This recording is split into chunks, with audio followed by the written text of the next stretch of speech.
एक तो 2017 का केस था डॉक्टर दाम्पत्ति का। कुछ ज़्यादातर सारे ही मर्डर के केस हैं। 2017 के 2 केस हैं, 2021 का 1 केस है, 23 का 1 केस है और 25 में 10 केस हैं। ये ब्लाइंड थे। इसमें एक और जोड़ दिया जाए तो 15 हो जाएंगे। वो वाला लोहारा में भी मतलब एक अनडिटेक्ट टाइप का था, लेकिन फिर उसको खोला गया। सर, पुलिस की बड़ी उपलब्धि है। अभी भी ऐसे कितने मर्डर के जो मामले जिस पर अभी आरोपी तक नहीं पहुंच पाई पुलिस? अभी कुछ हैं, 2-4 ही मर्डर और बचे हैं, उनको भी हम शीघ्र हो सकता है उनका भी खुलासा हो जाए। सर, ये कुकदूर वाले कांड में जो 8 केस का खुलासा किया गया है, क्या मामला है? ये 2017 का मामला है। कुकदूर थाना क्षेत्र में एक बालिका की फांसी लगा दी गई थी, ऐसा प्रतीत हो रही थी। एक लाश मिली थी पेड़ से लटकी हुई, जो अज्ञात आरोपी थे। उसमें बाद में धारा 302 का मुकदमा कायम किया गया इसमें। इसके बाद लगातार पुलिस उसको तलाश कर रही थी, लेकिन कोई क्लू नहीं मिला था।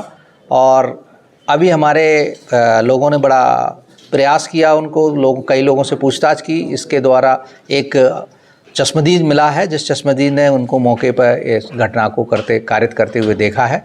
उसके हमारे द्वारा 164 के बयान कराए गए हैं। और 2 आरोपी हैं इसमें। एक आरोपी उसका सहयोगी है। दोनों ने, चूँकि उसके प्रेम संबंध थे और प्रेम संबंध में शायद लड़की शादी का जोर डाल रही थी, और इसी कारण से उन्होंने उसको हत्या करके उसको आत्महत्या का रूप देने का प्रयास किया गया है।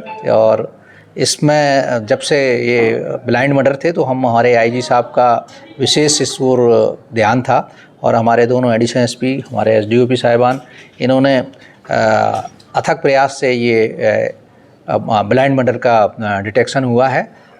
हमारे ज़िले के करीब 14 ब्लाइंड मर्डर का इस साल में डिटेक्शन किया है। और मैं इसको कवर्धा पुलिस की टीम को भी मैं बधाई देता हूं कि इनके द्वारा बहुत अच्छा खासकर मेरे दोनों एडिशनल एसपी साहब, डीएसपी चंद्राकर साहब और अन्य डीएसपी जो भी हैं उन्होंने, और थाना प्रभारियों ने इसमें अपराध को कैसे उन्होंने अंजाम दिया, अगर आप आरोपी बताएं? अभी प्रथम दृष्टया इनका ये कहना है कि हम लोगों ने वहाँ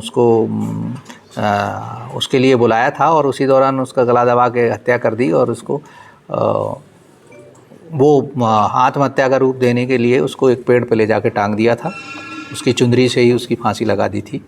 तो चूँकि उस समय एक गवाह था, वो डरा हुआ था, और उस समय इनमें से शायद एक नाबालिग भी था, एक बच्चा। 2 आरोपी हैं, उनमें से एक नाबालिग है और एक बालिग था। सर, ऐसा क्या क्लू मिला कि 8 साल बाद पुलिस एक्शन में आ गई? और वो बहुत सारे लोगों से पूछताछ जारी थी, जिस पर शंका था तो दोबारा ला के उनसे पूछताछ की गई। तो उनमें से एक आदमी टूटा है, उसने कि हाँ मैंने देखा था, इन्होंने ये टांग रहे थे दोनों। तो चूँकि उस समय क्यों नहीं बताया था इसने, उस समय डर के कारण और सामाजिक जो दबाव रहता है, एक ही समाज के लोग हैं वहाँ, ज़्यादातर पूरे आदिवासी हैं, और उस कारण से उसने नहीं बताया था। और आज हमारे पास वो गवाह आ गया है और उसने ये उनको करते हुए देखा है। ये 14 केस थे सर, किस तरीके